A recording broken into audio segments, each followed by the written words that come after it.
Fire pump room, ये fire pump room, इसके बारे में सभी को पता होना चाहिए। बेसिक नॉलेज सभी को पता होना चाहिए। कौन सी पंप है हमारी, कैसे काम करती है, कितने प्रेशर पर काम करेगी, किस पंप का क्या काम है, ये हमें पता होना चाहिए। सबसे पहले अगर हम बात करें, सबसे पहले होती है हमारी कौन सी, जॉकी पंप। कौन सी है, जॉकी पंप। जॉकी पंप का काम है प्रेशर को मेंटेन करना, प्रेशर को बनाए रखना लाइन में। भाई लाइन में अगर आप पानी थोड़ा बहुत भी यूज कर रहे हो, फायर हाइड्रेंट यूज कर रहे हो, तो जॉकी पंप सबसे पहले स्टार्ट हो जाएगी। तो जैसे वो पानी खाली होगा उस एरिया को ये जॉकी पंप कवर करेगी, उस एरिया को भरेगी, उस एरिया को फिल करेगी। इसलिए इस जॉकी पंप का काम है प्रेशर को मेंटेन करना। समझ में आया। दूसरी जो हमारे हुई हाइड्रेंट पंप, कौन सी, मेन हाइड्रेंट पंप या इलेक्ट्रिकल पंप भी बोल देते हैं इसको हम, ठीक है।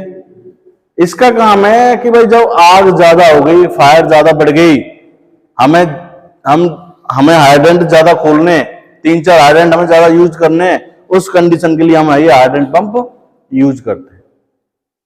जब हमें लग रहा है कि आग ज्यादा भयंकर है, उस कंडीशन में हम 3-4 हमें हाइड्रेंट यूज करने पड़ रहे हैं, उस कंडीशन में ये जो हाइड्रेंट पंप स्टार्ट हो जाएगी ऑटो पे और ये बंद हो जाएगी। ये क्या है, ये कमांड इसको मिल जाएगी हाइड्रेंट को, और कमांड मिलते ही ये स्टार्ट हो जाएगी। कब मिलेगी, जब आप ज्यादा पानी यूज कर रहे हो, आग भयंकर लगी है, उस कंडीशन में ये हाइड्रेंट पंप काम करेगी। उसके अलावा तीसरी हुई हमारी स्प्रिंकलर पंप। कौन सी, fire sprinkler pump. Fire sprinkler pump का काम है जो फ्लोरों पर हमारे स्प्रिंकलर लगे हुए हैं, जो फ्लोरों पर हमारे स्प्रिंकलर को फट जाएगा, उस कंडीशन में ये स्प्रिंकलर पंप काम करेगी। जब 3-4 स्प्रिंकलर फट गए, आग लग गई स्प्रिंकलर फटने पर, अगर 1-2 स्प्रिंकलर फट गए, उसके लिए क्या है, जॉकी पंप है, जो कि कॉमन है। यहाँ हाइड्रेंट के लिए भी जॉकी है और स्प्रिंकलर के लिए वही जॉकी है, एक ही जॉकी है, तो ये कॉमन है, जॉकी है, दोनों में काम करेगी, ठीक है। लेकिन जब फ्लोर पर 3-4 स्प्रिंकलर फट गए, उस कंडीशन में हम स्प्रिंकलर पंप यूज होगी, स्प्रिंकलर पंप काम करेगी। समझ में आया। उसके अलावा ये चौथा जो हमारा होता है फायर इंजन। क्या होता है ये, फायर इंजन। क्या है, फायर इंजन। ये इमरजेंसी के लिए होता है। भाई जब आग लग रही है, आग के टाइम, आग लगने के टाइम हम क्या करते हैं, इलेक्ट्रिकल सप्लाई या पावर सप्लाई कट कर देते हैं, और पावर सप्लाई कट होने पर क्या होगा, वो हमारी पंप नहीं चलेगी, क्योंकि वो इलेक्ट्रिकल से चलती है, इलेक्ट्रिकल पंप है, वो इलेक्ट्रिकल सप्लाई उनको मिलेगी तभी वो चलती है। लेकिन इसको इलेक्ट्रिकल की जरूरत नहीं है, ये किससे चलेगा, बैटरी और डीजल से।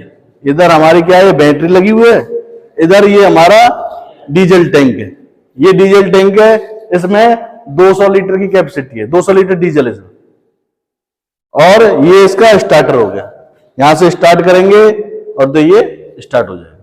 उस कंडीशन में हमारे इलेक्ट्रिकल पंप काम नहीं करेंगे। जब आग भयंकर लगी, हमें पावर सप्लाई कट करनी पड़ जाए, तो उस कंडीशन में हम डीजी यूज करते हैं। उसके अलावा इनके ये पैनल भी हैं, इधर आ जाओ भाई। ये क्या है हमारा, ये हाइड्रेंट पंप का स्टार्टर है, जो मेन हाइड्रेंट पंप है वो यहां से स्टार्ट हो, इसका सिलेक्टर स्विच है, ऑटो और मैनुअल। ऑटो पे करोगे तो ये पंप ऑटो पे स्टार्ट हो जाएगी, मैनुअल रखोगे तो मैनुअली चलेगी। ऑटो मैनुअल समझते हो, ऑटो का मतलब है कि पंप का प्रेशर सेट कर दिया गया है, जितना प्रेशर डाउन होगा पंप उतने प्रेशर पर अपने आप स्टार्ट हो जाएगी। लेकिन मैनुअल पे हमें खुद बटन दबाना पड़ेगा, स्टार्ट करनी पड़ेगी, तब ये पंप स्टार्ट होगी। ये जॉकी का, ये हाइड्रेंट का है, ये हमारा स्प्रिंकलर पंप का है, ठीक है, और ये डीजी का, फायर इंजन का है। ये क्या कमांड किसको देंगे, पंप को। प्रेशर स्विच जो लगे होते हैं, प्रेशर स्विच इससे कनेक्ट होते हैं, पंप से कनेक्ट होते हैं। भाई ये प्रेशर स्विच को कमांड देंगे, प्रेशर स्विच पंप को कमांड देगा, मोटर को कमांड देगा कि जितने प्रेशर पे आपने सेट कर रखा है उस पंप को, वो कट ऑफ होगी उसके अकॉर्डिंग, ठीक है। सप्लाई यहां से सारे पंपों को जाएगी। मान के चलो जो कि हमने सेट कर रखी है 8 kg पे, तो 9 पर वो कट ऑफ हो जाएगी। 1 kg का हमने डिफरेंस रख दिया। तो जब प्रेशर स्विच इसी से कनेक्ट होते हैं, ये प्रेशर स्विच, ये जो पैनल है या ये प्रेशर स्विच, इसको कमांड देंगे, ये यहां से कट करेगा। ठीक है। उसके अलावा ये हमारा प्रेशर गेज है, और ये जो बीच में क्या लगा है, ये क्या है बीच में, एनआरबी। क्या है, एनआरबी, नॉन रिटर्न वाल्व। इसका क्या काम है भाई, ये दो पोर्शन में डिवाइड कर दिया, यानी कि इधर का पानी इधर जा सकता, इधर का पानी ये हाइड्रेंट और जो कि इधर साइड की स्प्रिंकलर लाइन को चार्ज कर सकते हैं, लेकिन स्प्रिंकलर हाइड्रेंट लाइन को चार्ज नहीं करेगी, यानी कि ये सेल्फिश है, अपने बारे में सोचती है पंप, यानी कि पानी लेगी लेकिन पानी देगी नहीं किसी को, ले सकती है दे नहीं सकती किसी। समझ में आया? तो ये हमारे एनआरबी लगी है, नॉन रिटर्न वाल्व। ये हमारे प्रेशर गेज हर जगह लगे हुए हैं। प्रेशर गेज लाइन में प्रेशर को दिखाते हैं कितना प्रेशर मेंटेन हो रखा है, कितना प्रेशर है। उसके अलावा ये हमारे एयर वेसल टैंक है।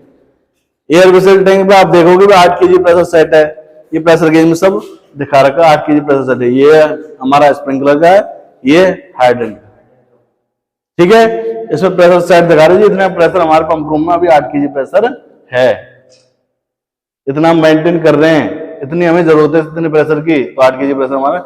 ये हमारे प्रेशर स्विच है, ये प्रेशर स्विच कमांड देते हैं इसको, किसको, पंप को, मोटर को, कितने पे कट ऑफ कराना है, 8 kg पे कट ऑफ कराना, 7 पे कराना, 6 पे कराना। उसके अलग अलग पंपों के अलग अलग हम यहाँ से सेट कर देते हैं, खोल के यहाँ से ऊपर से सेट हो जाएगा। ये बोर्ड भी लगा है, ये बोर्ड भी लगाया हमने, नॉमेनक्लेचर भी कर रखा है अभी। जॉकी पंप कितने पे स्टार्ट होगी, 6 पे स्टार्ट हो जाएगी, 8 पर कट ऑफ होगी, ठीक है। हाइड्रेंट 5 पे स्टार्ट होगी, 8 पर कट ऑफ हो जाएगी। ऑटो में कट ऑफ क्या है, ऑटो में होगा, मैनुअल नहीं है। स्टार्ट भी ऑटो में होगा, बंद भी ऑटो में होगा। और स्प्रिंकलर भी सेम है, 5 पे स्टार्ट, 8 पर कट ऑफ। और डीजी 4 पे स्टार्ट, 8 पर कट ऑफ है। समझ में आया? बेसिकली इतना ही है फायर पंप रूम के बारे में। ये चीज आपको पता होना चाहिए जी, कौन कौन सी पंप होती हैं, कैसे काम करती हैं, कौन सी पंप का क्या काम है, कितने प्रेशर कौन सी पंप स्टार्ट हो रही, ठीक है। समझ में आया? ये हमें पता होना चाहिए, इसके बारे में नॉलेज होनी चाहिए। कोई क्वेश्चन है किसी का, फायर पंप से रिलेटेड किसी का कोई क्वेश्चन है तो पूछ सकता है। रबर वेलो, रबर वेलो बोलते हैं, ये होता है लाइन में कंपन होती है ना, कंपन है, उसको झेलने के लिए उसको एडजस्ट कर लेगी, ये ऊपर नीचे हो जाएगी। लाइन में थोड़ी बहुत कंपन है, वेटिंग है, ऊपर नीचे हो रही लाइन, तो उसको क्या है, ये एडजस्ट करने के लिए ये रबर वेलो हम लगा देते हैं। रबर वेलो का यही काम है। ऊपर नीचे लाइन अगर ऊपर नीचे हो रही है तो फैलेगी, वो नीचे हो रही तो बैठ जाएगी, थोड़ी ऊपर हो रही थोड़ा उठ जाएगी। ये इसी एडजस्ट करने के लिए होती है। वेट को कैसे भी गर्मियों में हरता है, वेट वगैरह ऊपर नीचे हो सकता है, लाइन का आयर बढ़ सकता है, कम हो सकता है, इसके लिए हमें रबर वेलो यूज करते हैं, ठीक है। ठीक है, ठीक है, थैंक यू।